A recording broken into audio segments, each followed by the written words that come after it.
अब देखिए,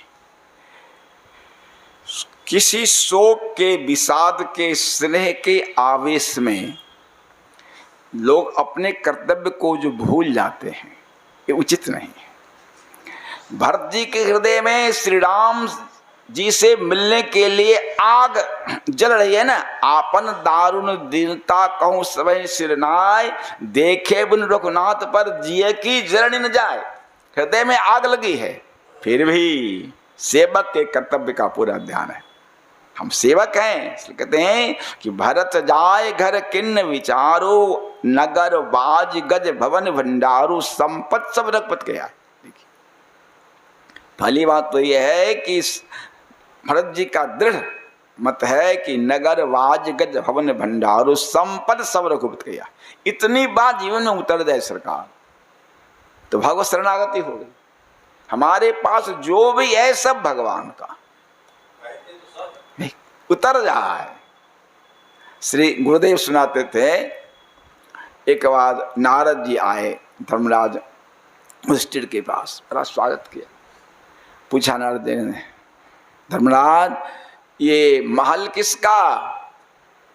बोले श्री कृष्ण का, सरकार ठाकुर जी का। अच्छा, और ये सेना? सरकार ठाकुर जी का। ये खजाना? सब सरकार ठाकुर। तो सब ठाकुर जी का, तुम्हारा कुछ है कि ना? हाँ, हमारे ठाकुर जी है, हमारे ठाकुर, और सब ठाकुर जी का। वाह, बड़े प्रसन्न हुए। और वही नारद जी फिर गए दुर्योधन के यहाँ, पूछा ये महल किसका? मेरा। खजाना किसका? मेरा। सेना किसके? कहा दुर्योधन, मेरा मेरा मत करो, मेरा मेरा करने वाले को फेरा लगता है। तो महापुरुष देखिए, संपत्ति दो तरह की होती है, चल संपत्ति, अचल संपत्ति। तो श्री लक्ष्मी जी चंचला कहते हैं, तो चल संपत्ति की मालकिनी है, और पृथ्वी अचल संपत्ति। भगवान भूपति भी हैं, लक्ष्मीपति भी हैं, है ना? भूपति भी है भगवान, लक्ष्मीपति भी हैं। तो चल अचल समस्त संपत्ति के संपत्तियों के मालिक भगवान है। और तब जो कोई किसी साधारण गरीब से गरीब के स्त्री को कोई कह सकता है कि हमारी स्त्री है, तो क्या उसकी स्थिति होगी? आज जगतपति के एक स्त्री को कोई हमारी संपत्ति है कहने वाले को कितना बड़ा दंड मिलेगा? भक्तों का संपत्ति सब रघुपति के। हम संपत्ति के व्यवस्थापक बने, मालिक नहीं बने। मालिक बनने पर भारी दोष लगेगा। श्री सूरदास जी का एक पद है, कैसे हम संपत्ति का उपयोग करें। एहि विधि कहाँ घटे गो तेरो, एहि विधि कहाँ घटे गो तेरो, नंद नंदन करी घर के ठाकुर, आपुन होए रहु चेरो। नंद नंदन करी घर के ठाकुर, आपुन है रहु चेरो। कहा भयो बहु संपत्ति बाढ़ी, कियो बहुत घर घेरो। कहूँ हरि कथा, कहूँ हरि पूजा, कहूँ संतन को डेरो। यही विधि कहाँ घटे गो तेरो। जो बनता सुत जूथ सकेले, है गए विभव घनेरो। सबे समर पो सूर श्याम को, यह साचो मत मेरो। यही विधि कहाँ घटे गो तेरो। सबे स्वर पो सूर सब ठाकुर जी का है, हम केवल इसके व्यवस्थापक हैं। मालिक बनकर, व्यवस्थापक बनकर, चाकर बनकर रहने में ही हमारा आपका, भगत जी कहते हैं वही भाई सेवक धर्म का कितना ख्याल है। मैं सेवक हूँ प्रभु का। कहते हैं संपत्ति सब रघुपति के आही। जो कुछ भी है, यदि मैं सेवक हूँ, जौन जतन चलो तजिताही। सेवक का कर्तव्य है स्वामी के संपत्ति की देखभाल करना, रक्षा करना। घर ऐसे ही छोड़ के हम जाएंगे चित्रकूट, हाँ तो मैं स्वामी द्रोही कर, तो परिणामन मोर भलाई पाप शिरोमणि साय। स्वामी का द्रोही कहते हैं पाप सबसे बड़ा पाप है, शिरोमणि पाप है। मैं सेवक हूं ना, सेवक का कर्तव्य है कि स्वामी की का कोई नुकसान नहीं हो, स्वामी के कार्य का हमेशा ध्यान रखना। कहते हैं करे स्वामहित सेवक सोई। सेवक की परिभाषा है जिसकी दृष्टि, जिसका उद्देश्य हमेशा अपने स्वामी के हित पर हो। स्वार्थ आ गया तो च्युत हो गया, सेवक धर्म से वो गिर गया। हमेशा कैसे भी कठिन परिस्थिति आवे, दृष्टि उसकी हमेशा स्वामी के हित पर होनी चाहिए। जैसे देखिए श्री हनुमान जी लंका गए और मेघनाद ने उनको बांध लिया ब्रह्मास्त्र चला करके, और ब्रह्मास्त्र के बाद नागपाश बांधे ले गए हो, तो ब्रह्मास्त्र के बाद नागपाश काम करेगा क्या? नहीं करेगा। ब्रह्मास्त्र जब प्रयोग हो गया तो ब्रह्मास्त्र जब नागपाश का प्रयोग किया तो ब्रह्मास्त्र छोड़ के भाग जाता है, दूसरा से वो बर्दाश्त नहीं कर सकता। तो हनुमान जी बधे नहीं, बधे ना, बधे से दिखाई पड़े। क्यों? स्वामी का हित था। हनुमान जी ने विचार किया कि बंधने से अभी प्रभु का काम होगा। रावण से कहा उन्होंने, मोहिन कछु बांधे कैला जा, हाथ पैर में जंजीर से बांध के किसी को खड़ा कर दे कोर्ट में, ये अच्छी बात है क्या? कितनी लज्जा होगी महाराज। लेकिन कहते हैं हनुमान जी कि मोहिन कछु बांधे कैला जा, इसलिए किन चहो निज प्रभु कर काजा। प्रभु का काम क्या? हनुमान जी ने विचार किया मैं बंद तो नहीं सकता, लेकिन बंद जाए। क्यों? कि हमने लंका रात में देखी है, ठीक से देखी नहीं, कैसी क्या व्यवस्था है, कहाँ उसका सेनागार है, कहाँ अस्त्रागार है, और रावण में कितना बुद्धि और विवेक है, बल है, इसका था हमको बिना रावण से मिले नहीं मिले होगा ना। तो इसके बन जाने से हमको रावण से मुलाकात हो जाएगी, जो मेरे भविष्य में मेरे स्वामी के हित में होगा। तो स्वामी के हित के करे स्वामित सेवक सोई, दूषण कोट दे किन कोई। बंध जाना अपमान की बात है, लज्जा की बात है, लेकिन हनुमान जी बन गए। साफ कहते हैं मोहिन कुछ बात, क्यों? दृष्टि कहाँ है? प्रभु की सेवा का है। वही भरजी करें तो दूषण कोटि दे किन कोई, दूसरा कोई कितना दोष लगावे, निंदा करे, लेकिन सेवक की दृष्टि हमेशा स्वामी के हित। जहां अपनी पर दृष्टि आई, मेरा हित हो, बहुत सेवक धर्म से च्युत हो गए। अस विचार श्री भरत सुच सेवक बोले, जे सपनों धर्म बोले। ऐसा विचार करके जो पवित्र सेवक थे, क्या उनको किसको कहेंगे? सुच सेवक, जे सपनों धर्म, स्वप्न में भी सेवक धर्म से जो डोले नहीं, हिले नहीं। बस हम सेवक है, हमको सेवक धर्म का पालन, चाहे हमको कितना नुकसान हो जाए, कितना कष्ट सहना पड़े। कही सब मरम धर्म भलल भाखा। देखिए सेवकों को बुलाया, और अबद्ध में तो कोई रहेगा नहीं, तो इमरजेंसी में सुरक्षा के क्या उपाय हैं, इसलिए सर्व मर्म मत कही सब मरम। मरम कोई इमरजेंसी आ जाए, कोई शत्रु आक्रमण कर दे, उस इमरजेंसी में इस लोग इसको भेद को खुला नहीं गया, मर्म को खुला नहीं गया है। सक्रेसी मेंटेन होता है ना। हम लोगों के सरकार बैंक में सबसे पहले सिक्योरिटी की बात होती है, तो उसमें कहा secrecy is the best security. कोई 10 लाख 20 लाख रुपया लेके कहीं जाए आए तो उसको खतरा रहता है ना, लेकिन बैंक में करोड़ों रुपया लोग लाके वहां से वहां जाते हैं ना, घटनाएं होती है रेयर। क्यों? सेक्रेसी है। जो लेकर जाएगा कैसे, और उसको ये पता नहीं कि हमको कहाँ जाना है। जो ड्राइवर जाएगा उसको पता नहीं, बस जाना है तो बोला कार्यालय में आने के बाद बोला उसको, हाँ उसी क्षण आपके यहाँ जाना, फिर आप इसके बाद घर नहीं जा सकते। ऑर्डर हुआ चलिए। तो सिक्रेसी सबसे बड़ा सिक्योरिटी है, इसीलिए भरत जी मर्म खोला नहीं गया, कहीं सब मर्म भेद बता दिया। अधर्म भल भाखा सेवक का धर्म, और जो यही लायक सोत ही राखा। देखिए लिखा है कि शास्त्र में कि अयोग्य पुरुषो नास्ति, संसार में कोई व्यक्ति नालायक नहीं है, सब लायक है। ऐसा कोई व्यक्ति नहीं है जिसको अवगुण ही अवगुण हो या गुण ही गुण, नहीं, सब में गुण अवगुण मिला हुआ है। अब जो उसके नियोजक हैं, नियुक्त करने वाले हैं, उनकी योग्यता है कि समझे किस काम में इसको लगाने पर ही ठीक रहे, काम करेगा। इसलिए कहते हैं जब अयोग्य पुरुषो नास्ति नियोजको तस्य दुर्लभा, दुर्लभ कहाँ लगेगा, ये समझदारी स्वामी को होना चाहिए, अजोग कोई नहीं। इसलिए भरत जी लिख गए कि जो जही लायक सोत ही लाखा।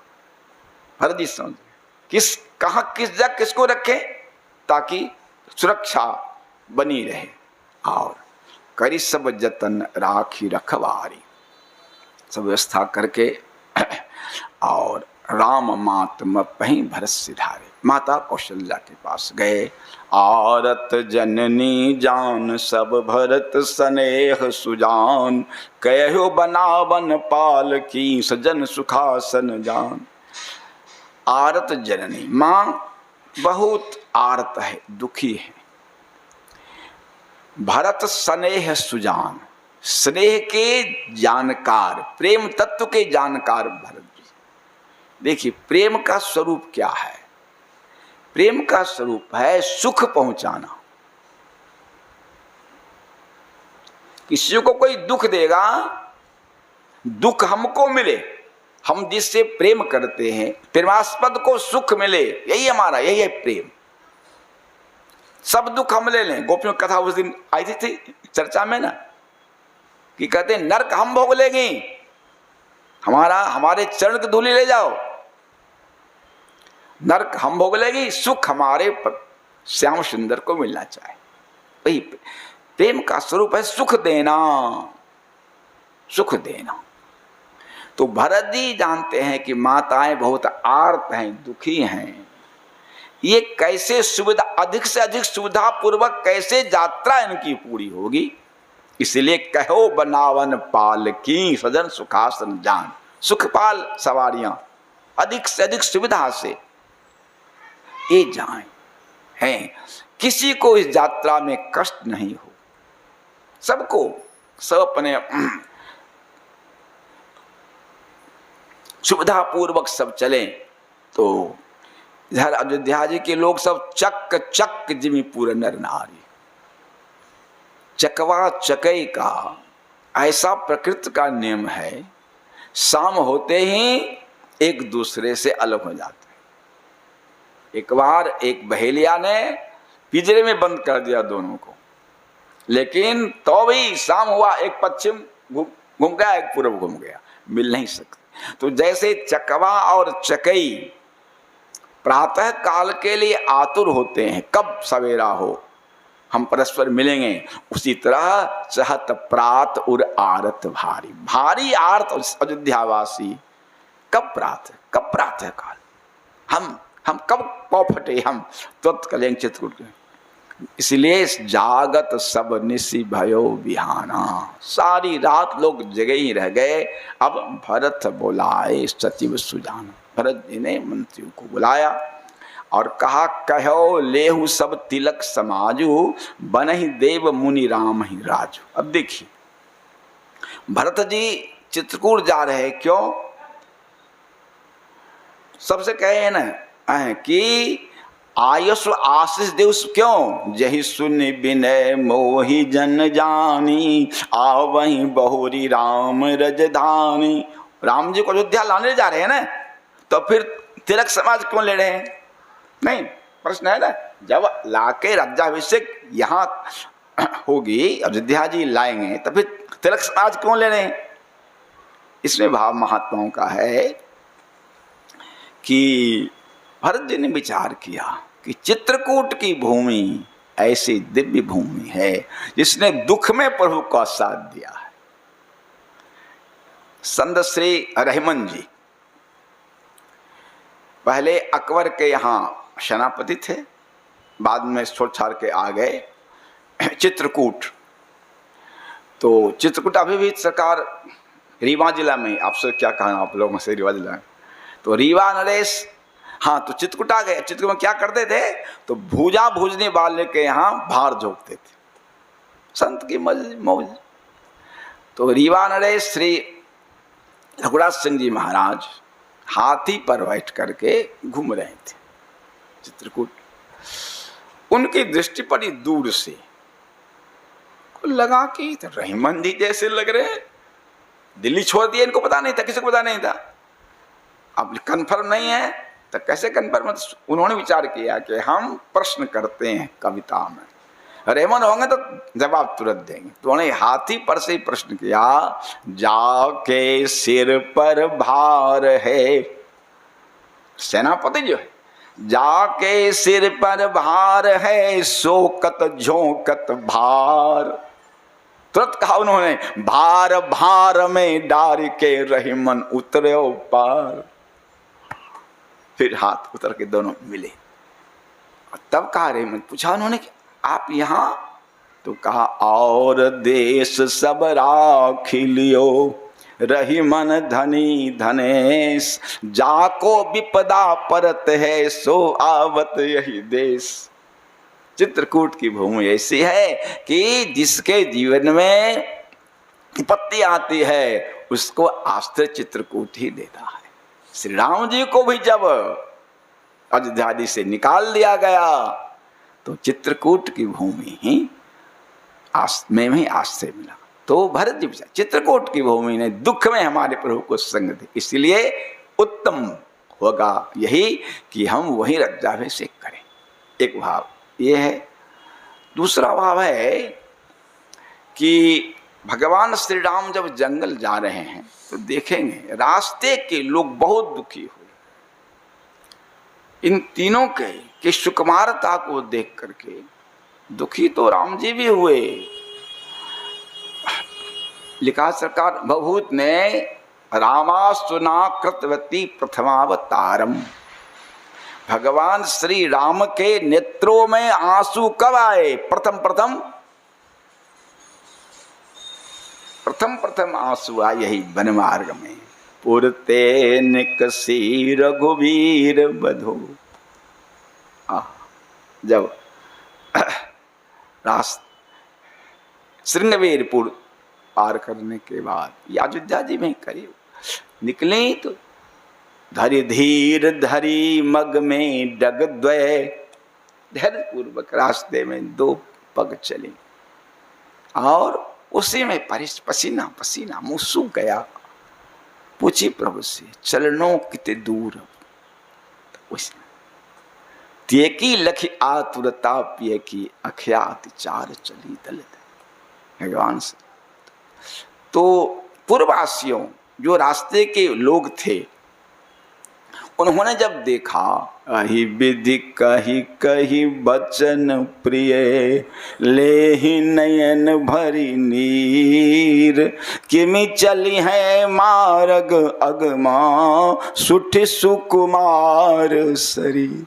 अत्यंत सुकुमार ये तीनों है, कैसे चलेंगे? नारी स्नेह विकल बस होही, चकई सांझ समय जनु सोही। रोते रोते कहते आपस में बात करती है, ज्यों जगदीश इन्हीं बन दिन्हा, कसन सुमन मैं मार्ग किन्हा। विधाता यदि तो इनके जीवन में लिख ही दिया कि जंगल जाना पड़ेगा तो रास्तों को सुमनमय पुष्पमय क्यों नहीं किया? यदि अभी ब्रह्मा आ जाएं और हम सबों से कहें कि मांगो, हम सभी मिलकर एक ही वरदान मांगेंगे, जो मांगा पाइए विधि पाही, ये रखे सखी आँखिन माही। ये सखी हम एक ही वरदान, ये इस पथरीली जमीन पर चलने वाले नहीं हैं। हम सभी इनको अपने आंखों में बसा कर रखें। तो मगवासियों को भारी कष्ट हुआ। इन तीनों सरकार को इस कठिन भूमि पर चलते देखकर भरत जी विचार करते हैं कि कष्ट हुआ है, सभी भक्त है, सभी राम प्रेमी हैं। आज जब सरकार गाजा बाजा के साथ राज्याभिषेक करके इसी रास्ते से लौटेंगे तो राम भक्तों को बड़ा सुख मिलेगा। आहा, क्यों भक्तों के जीवन को सुख देने के लिए, मगवासियों को सुख देने के लिए इन्होंने वही करेंगे राज्याभिषेक। और एक भाव सरकार कम्बरावायन में आया है। कम्बरावायन में जब महारानी कैकेयी ने राम जी की वनवास का वरदान मांगा तो दशरथ जी ने पहले तो बहुत मनाया, अंत में उन्होंने एक बात कही, बड़े मर्मस्पर्शी बातें कही। उन्होंने कहा रोते हुए, महारानी विचार करो, विचार करो, ये वही राजद्वार हैं जिसमें विवाह के बाद जनक नंदिनी का हाथ पकड़े हुए दुल्हा दुल्हन वेश में श्री राम जानकी ने इस राजद्वार से प्रवेश किया। और इसी राजद्वार से यदि वनवासी बनकर निकलेंगे दशरथ से इसको देख नहीं सकेगा, देख नहीं सकेगा। महाराज कह के मूर्छित हो। भरत जी को ये बात सुनने में आ गया, पिताजी ऐसा कहे थे, आज सोच रहे हैं चित्रकूट में करेंगे राज्याभिषेक। इसी राजद्वार से जब चक्रवर्ती सम्राट के रूप में प्रवेश करेंगे तो पिताजी जो अभी सुरलोक में बैठे हैं उनको बड़ा आनंद होगा, पिता का अंतिम शोक मिट जाएगा, पिताजी गदगद हो जाए। इसीलिए कहो लेहु सब तिलक समाजो, बने दे मुनि राम ही राज। तो अब कहा मंत्रियों से बेग चलो, तद व्यवस्था करो। और सवारी हो गई तैयार। सबसे आगे गुरुदेव का रथ है, अरुंधति और अग्निशमाऊ रथ चले प्रथम प्रथम। और इसके पीछे वृंद चली वाहन नाना चले, सकल तब तेज निधाना। नगर लोग सब सभी लोग चल पड़े। और माता है शिविका सुभगन जाहि बखानी, चहरे चहरे चलत भई सब रानी। सौंपी नगर शुचि सेव करे, पवित्र विश्वासपात सेवकों को रखवाली का भार दे करके सादर सकल चलाए, सुमिर राम से चरण तब चले भरत।